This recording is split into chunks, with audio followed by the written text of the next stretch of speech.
살아계신 우리 하나님 아버지, 이 추운 날씨에 우리 모두가 다 이 주의를 무릅쓰고 주 앞에 나왔사오니 우리 영혼을 기억하시고 우리의 기도를 들어주시옵소서. 우리의 영의 기도가 주 앞에 상달되게 도와주시며 우리 입술의 기도가 주 앞에 상달되게 도와주시며 우리의 기도를 통하여서 하늘에서 이루신 주님의 뜻이 이 땅에서 이루어지는 거룩한 역사가 있도록 하나님이 함께 하시고 인도하여 주시옵소서. 이 시간 우리에게 기도형과 간구형을 주어서 하나님의 뜻대로 기도하는 새벽이 되게 도와주시옵소서. 우리의 기도를 통하여서 이 교회가 살기도 하시고 가정이 살기도 하시고 심령이 살아나는 복된 시간 되시도록 하나님이 함께 하시고 인도하여 주시옵소서. 감사하고 예수님의 이름으로 기도합니다. 아멘.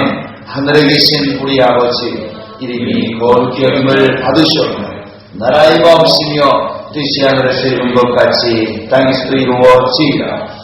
오늘날 우리에게 일용할 양식을 주옵시고 우리가 우리에게 죄 지은 자를 사하여 한 것 같이 우리 죄를 사하여 주옵시고 우리를 시련하게 하지 마옵시고 다만 악에서 구하옵소서.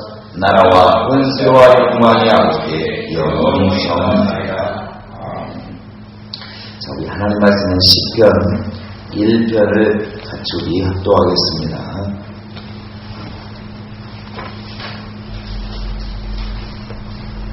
시작.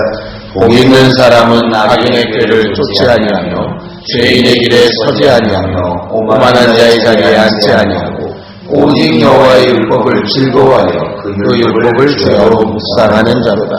저는 시냇가에 심은 나무가 시절을 쫓아 과실을 맺으며 그 잎사귀가 마르지 아니함 같으니 그 행사가 영원하리로다.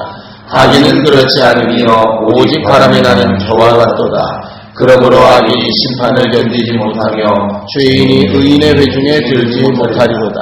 대저 의인의 길은 여호와께서 인정하시나 악인의 길은 망하리로다. 복 있는 자, 바로 복 있는 자가 누구입니까?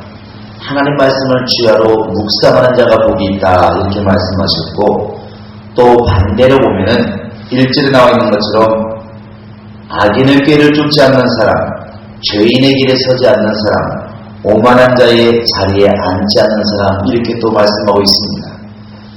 하나님 말씀을 따라 그 말씀대로 사는 것도 복이고, 반대로 보면 원수와 마귀와 정말 그들의 꾀에 따라 살지 않는 것도 복이라는 사실입니다. 근데 보면 악인의 길을 쫓지 않는 것, 죄인의 길에 서지 않는 것, 오만한 자의 자리에 앉지 않는 것, 이것이 바로 우리가 또 세상에서 거부하고 사실은 이런 것들을 떨쳐내면서 살아가야 되는데, 몰라서 못한다기보다는 용기가 좀 부족하고 사람의 욕심이 가미되고 그래서 이것을 못 이기는 것 같습니다. 이 창세기 4장에서 가인 같은 경우도 하나님 분명히 경고하지 않습니까? 죄의 서원은 네게 있으라, 너는 죄를 다스리라, 이렇게 하나님께서 분명히 경고하셨음에도 불구하고 끊임없이 이렇게 끌어오르는 동생에 대한 어떤 질투심, 이런 것들이 결국 동생을 죽이는 그런 죄인의 길에 이제 들어서게 된 것이죠.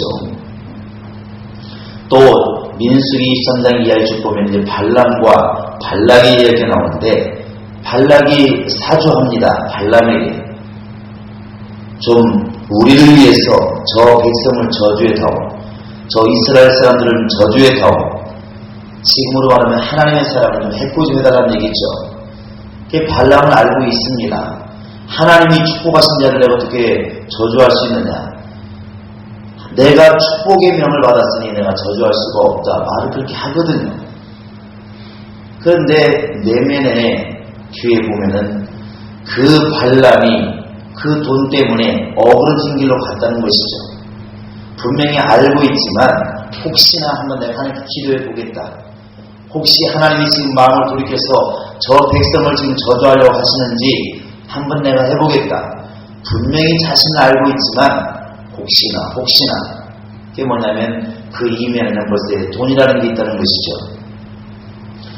이렇게 가인이나 발람을 보면 악인의 꾀를 쫓지 않는 것, 죄인의 길에 서지 않는 것, 오만한 데 자리에 앉지 않는 것, 실수로 몰라서 한다기보다는 알고 있지만 사실은 거부할 만한, 또 알고 있지만 자기 욕심이 가미되어서 이런 것들을 헤쳐내지 못하는 게 참 많이 있는 것 같습니다.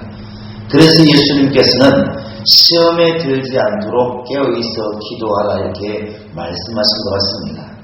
때로 우리가 원수의 손길인 것 같기도 한데 나에게 별로 해가 되지 않을 것 같으니까 순응하는 경우가 너무 많다는 것입니다. 세상에는 참 그런 경우가 많습니다. 그러니까 분명히 이것은 옳지 않은 것 같은데, 옳지 않은 일 같은데 다수가 밀어붙일 때에 나에게 별 해가 되지 않으니까 그냥 침묵하는 것이죠. 같이 막 동조하는 것은 아니지만 침묵하는 경우가 참 많이 있다는 것입니다. 그러나 그때 우리에게 용기가 필요한 것이고, 그때 용기를 내지 못하면 절대로 복 있는 자가 될 수가 없다고 하는 사실입니다.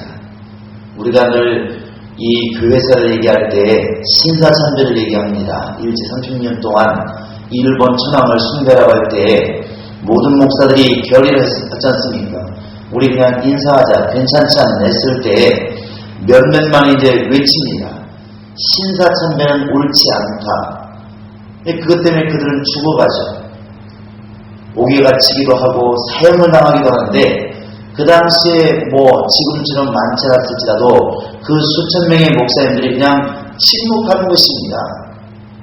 그 중에는 적극적으로 신사참배하지 않은 사람도 있었겠지만 마음속에서는 이게 옳지 않은데 하지만 그냥 침묵하는 사람도 꽤 많았을 것입니다. 복 있는 사람이라고 하는 것은 늘 이렇게 주의 말씀을 주야로 묵상하는 것, 보이지 않는 것 주야로 주의 말씀을 묵상하는 또 복이 있다 할 수 있지만, 이렇게 악인의 꾀를 쫓지 아니하고 죄인의 길에 서지 아니하고 오만한 자리에 앉지 않는 것, 그것이 다른 사람이 다 인정하고 나도 마음이 하고 싶은 일이라 할지라도 그것이 바로 하나님 편이 아니라 원수가 주는 생각이고 옳지 않은 생각이 심령에 일어난다고 한다면 단호하게 거부할 수 있는 용기, 그 자체가 이미 복 있는 사람이라는 사실입니다. 우리에게는 이런 것들을 분별할 수 있는 악인의 꾀, 죄인의 길, 오만한 자의 자리, 이것을 분별할 수 있는 지혜와 더불어서 이런 것들을 거부할 수 있는 용기도 분명히 복 있는 자로 나아가는 길이라고 하는 사실을 깨달을 줄로 믿고, 우리 이 아침에 이것을 놓고 기도할 줄로 믿습니다. 여러분, 이 아침에 이걸 놓고 기도하시기 바랍니다. 하나님, 우리가 이렇게 늘 예수 믿는 사람이라면 당연히 하나님 말씀을 읽는 것, 듣는 것, 행하는 것이 복이라는 것을 당연히 알고 있는데, 더불어서 우리가 원수의 생각, 원수의 꾀, 원수의 자리에 앉지 않을 수 있는 그것을 분별할 수 있는 지혜와 용기가 또한 내 안에 있게 해달라고 여러분 간절히 기도하셔서 그런 복 있는 자가 될 수 있기를 주의 이름으로 축원합니다. 이 시간 같이 예수 이름을 간절히 부르짖고 정말 이 말씀을 위해서 우리가 간절히 기도하시겠습니다. 예수여, 예수여, 예수여.